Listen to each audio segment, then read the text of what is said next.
So, quick disclaimer, I'm going to be talking about sex quite a bit. So, if you are playing this on a loudspeaker or, your kids are in the car or some shit, then you can either wear earphones or give them earphones or chase them away or some shit. I don't know. But before I even get into starting the podcast, we have a scandal that we need to talk about. And no, don't worry, Kabiwa, Jesus hasn't gotten another one of his cousins pregnant. At least not that I'm aware of. What I do want to talk about is the Kenya Medical Supplies Agency scandal, aka the KEMSA scandal, which recently came out and was televised, whereby they lost about 1.1 million condoms. Like, how the hell do you lose? How the hell do 1.1 million condoms leave a facility and no one bats an eyelid?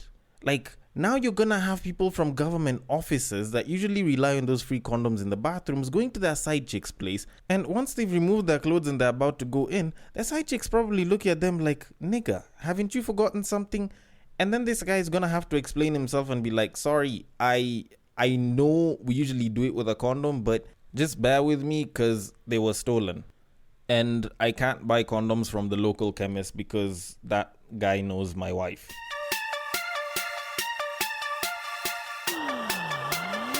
Get ready for the battle of the sexes.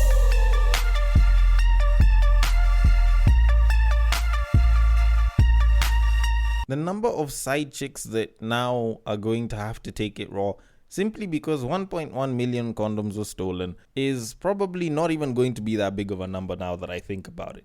Because give it a second to think it through. By the time someone has a side chick, they can probably afford to go and buy themselves some condoms. Although I can understand there's some guys that are very scared of going to buy condoms from a public place. So they'll either send someone or they'll order for that shit, or they'll try and find any other way but go and get it themselves because they do not want someone knowing that they fuck with a condom on. Something I'm still yet to understand. But anyways, to each their own. Or whatever it is that woke babes say so that they can get past shit.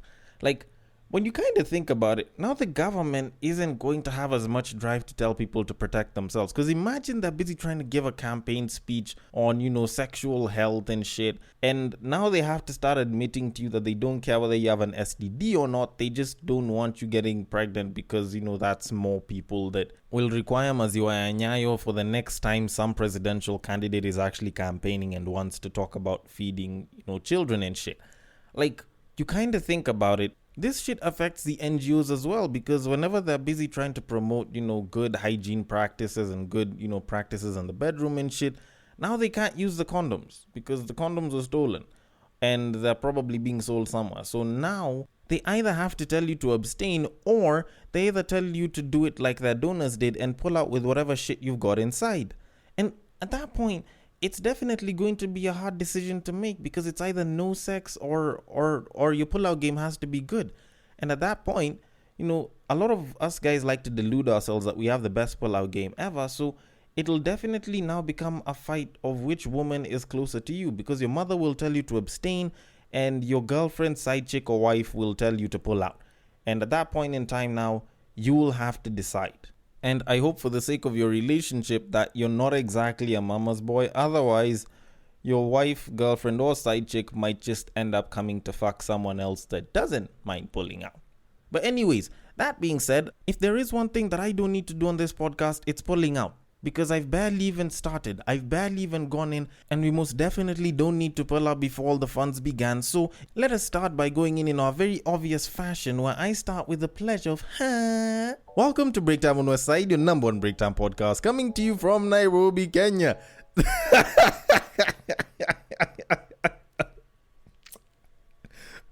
Fuck that shit. The man on the mic. Sorry, give me a second. I need to compose myself so that I can do this properly. All right, cool. The man on the mic is a man whose desire for abstinence is heavily overshadowed by his desire to pull out. He is a man who once believed that bukkake was a Japanese form of martial arts. It is none other than your tall, dark, and mildly handsome man, Sir Denver B. The show is Battle of the Sexes, our weekly love, sex, and relationships show, where I make statements that I just did like a couple of minutes ago. Some people disagree with it, some people might laugh, but at the end of it, we're all doing this to, get entertained and maybe gain a little bit of education. So if you do like what it is that you hear, then a nice rating and or review on the app that you're using would be highly appreciated. Because, I like to be a chart-topping podcaster. And, well, the more reviews that you guys leave, the more 5-star reviews that are there, the more people will feel inspired to come and listen. And, the more I can climb up the charts and shit. And if you do want to feed the feedback straight to me in the name of, your feelings on the episode or certain things that you felt that I should have discussed, or, if it's even topic ideas and shit or tweets and shit, then you can do so on IG, and the handle is @BreakTimeOnWestside. On Facebook, it is also @BreakTimeOnWestside, and on Twitter, you can slide into my personal DMs, which is @BagakaTheD. And if you want to, follow them as well. I'm not asking you to, you don't have to, but I'd really appreciate it if you did as well. Anyways, now that I said all that, I should definitely move it on, because it's a story that I mentioned me wanting to talk about last week, and I couldn't because of time, and I've decided to bring it up and talk about it this week. So, here's me spoiling it for myself. But even before I get to that, there is something that I do want to talk about though. Like, y'all remember this song that R. Kelly and Usher did called Same Girl? It was a pretty interesting song. It came out, I think it was in like 08, 09. If you don't remember it and you probably just looked for it and played it, you'd probably kind of remember it and the whole storyline of it. And the storyline of that entire song was the fact that these guys thought that they were messing with the same girl because she had all the same looks and everything. And then they find out at the end that apparently they were twins. And, both of them had been going for more or less one of the twins, and they thought that it was the same babe. And that was a pretty interesting story. So imagine my surprise when I end up finding a story of a man in Congo who ended up marrying triplets. Like, this guy recently got married and he's about 32 years old. He's identified as Luiso, and this guy got married to triplets. Like, that shit sounded interesting, because when you kind of think about it, there's a lot of guys that have this whole fantasy of, fucking twins. And, say probably having like a threesome with twins or some shit. And it's always seemed like a pretty fascinating thing for guys to do. This guy got triplets. He's married to triplets. Like, this guy is polygamous, and it wasn't even his design.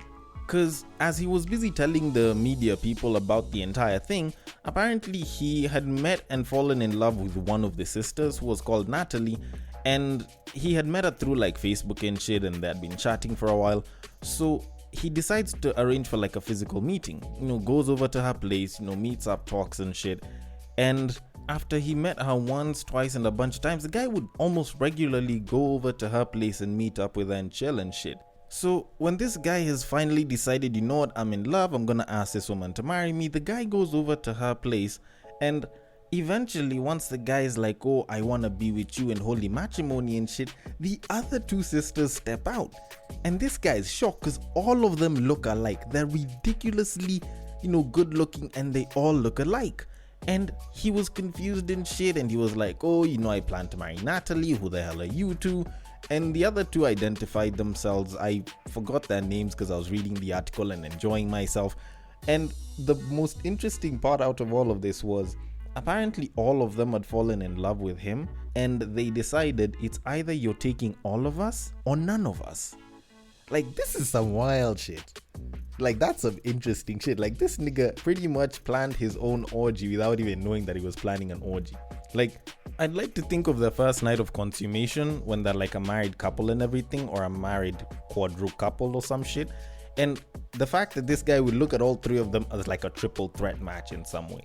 Like, the fact that he needs to fuck all three women in the same night so that, there's the whole consummation shit. Because it's like almost like entrenched in our African roots that like the first night y'all have to do some shit. And this guy just looks at all three babes and he's like, well, the first round's probably gonna take a couple of seconds, the other one's gonna take a couple of minutes, and the other one can probably take an hour and shit. Like, this guy will probably go down as one of the luckiest men on the planet, because even though they're twins, the way I see it, I don't think they all have their periods at the exact same time. So this guy will never want for sex, because even though one of them is taking care of the kids and the other one is on her periods and is cramping and shit, there'll definitely be at least one that'll be willing to fuck him on any given night. Like, it's not like all three of them will have a problem, not unless if they all got attacked by like the same virus or some shit. And I'm also quite curious to actually find out from this guy himself. Like, if I actually had the chance to, I'd probably reach out and ask if this guy has married triplets and he fucks all three of them, because I'm guessing he probably hit it at least once or twice before they got married. Like, can he really admit if pussy is the same across the board? Or is one a little bit better? Does the other one know how to ride a little bit more? Like, did he ever go for a dick appointment a couple of times and like noticed it on a bunch of different occasions, a bunch of different positions were being called the favorite position? So it's like, you know, the first time it's like missionary is my favorite position. Then the next time it's like, no, doggy style is my favorite position. Then at some point, the other ones be saying, no, my favorite position is reverse cowgirl. Like, did he ever walk out from that entire situation and think to himself, damn, like this shorty's favorite position is like all of them, like all the good ones, and just like continue on with his life and shit? Like, I have tons of questions about this entire thing. But all in all, I think it is quite interesting, not just from a guy's side, but even just from the overall outlook on it. You know, the kids will never look at each other as like stepbrothers or stepsisters. They'll just look at each other as brothers and sisters. Because I think there was this entire thing that people were saying about, oh, if like two siblings marry another set of two siblings, apparently like the kids aren't actually cousins, they're more like siblings and shit. Like, it's weird. It's weird. But all in all, I do feel sorry for Natalie's ex, or whichever one of the exes, because they'd have gotten 3 fucks for the price of 1. But then again, at the end of all of it, we still have to sing that song. Talk to him.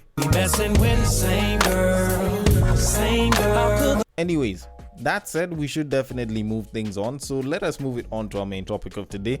Now, for those of you all that didn't listen to Battle of the Sexes last week, before I got onto the main topic of that episode, I spoke about this very interesting sex story that was on Maurice Matheka's IG.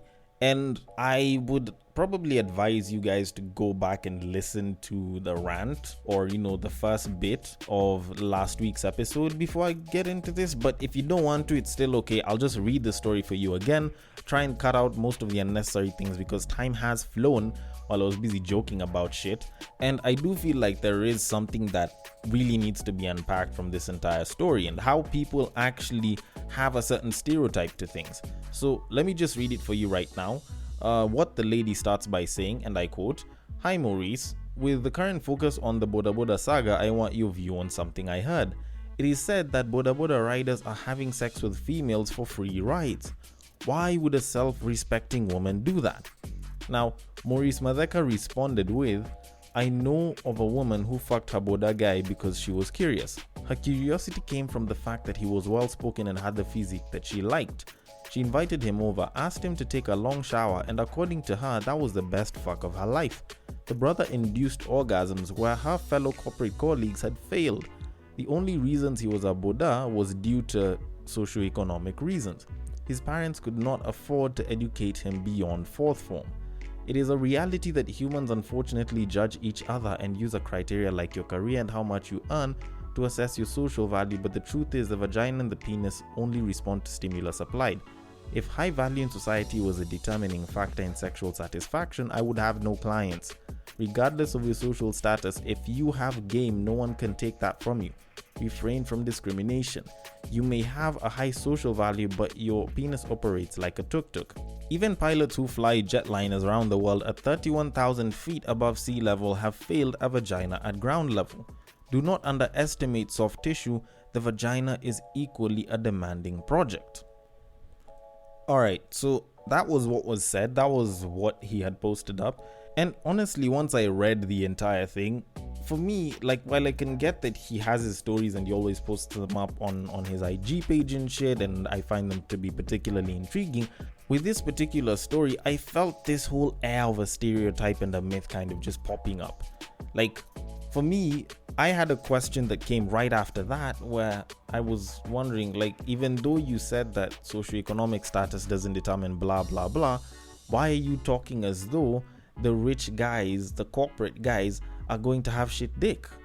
Like, that was the thing that hit me, because as someone who has a white collar job on the side, like, as someone who works in an office with like the full on corporate setup and everything, like, does it mean that our dicks shrink or our sex game suddenly goes out the window the moment we check into an office? Like, it feels as though, in some indirect way, it's like we're being told that we're very shitty when it comes to, matters bedroom and everything. And frankly, I feel like it's more of a stereotype rather than the truth, because there's this common stereotype that's usually peddled around where it's like, oh, broke dick is great dick. And by all means, I can understand where the entire analogy comes from, but to be very honest and to acknowledge reality for a second, it's mostly not true.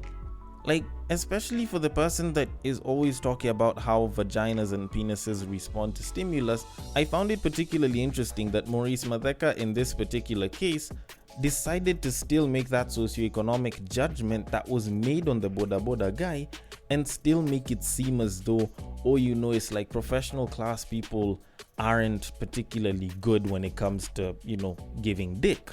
And frankly, it's more of a stereotype than reality, because for anyone that probably, studies, deals with, or, looks into the conjugal arts, for a fact that there is no parallel, there is no comparison when it comes to dick game and socioeconomic status. Like, there is zero comparison that comes in there. Like, there's broke guys that give shit dick and there's rich guys that give great dick. Just the same way people will believe that there's rich guys that give shit dick and broke guys that give great dick. And I have a friend who actually ended up telling me about a couple of her sexual situations, and to be quite honest, she'd probably be the best one to refute this entire argument, because this is a babe, and I'm not judging her for any of this, has had a fling with a married man, who ended up becoming a sponsor. She's been with old guys, she's been with younger dudes, and the old guys were giving her money, and the young dudes, some have put money down, some were broke as fuck.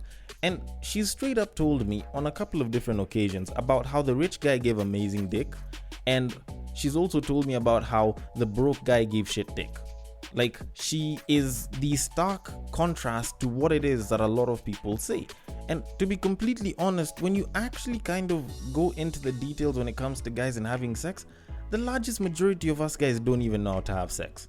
Like, yes, we know how to have sex with the bodies that we have. And I said this in the previous episode of Battle of the Sexes. We know how to have sex with the bodies that we have, but we don't really know, like, the methods of, like, properly pleasuring women besides what it is that we're doing at that time. Because most times, we're probably doing some shit that we know worked before with, like, a previous babe, and what it is that we think might work with the current babe that's there. And it's mostly just a mishmash of that.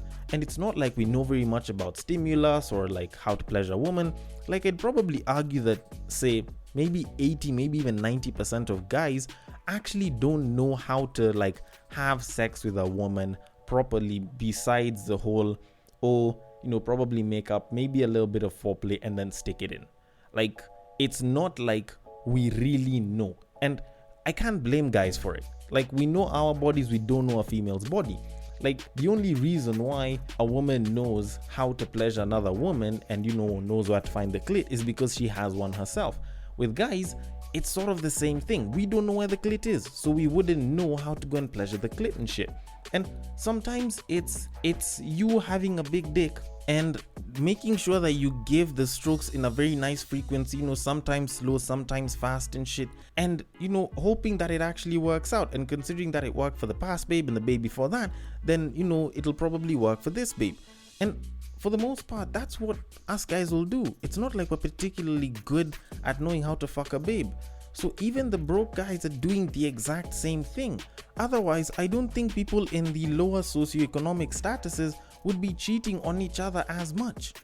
Like, there's good dick and there's bad dick even on that level. Whether you're in the 1% elite or the 90%, poor and shit, like, dick game is still the same.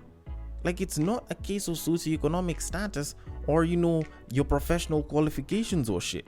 Like, dick game is still dick game, and most of us are very unaware of how to actually have sex. Like, we just go in and we just hope that whatever it is that we know and whatever it is that we're doing is actually what's going to work. And to a pretty huge degree, I honestly feel like this stereotype, like this belief of, broke dick is great dick and rich guys don't know how to fucking shit.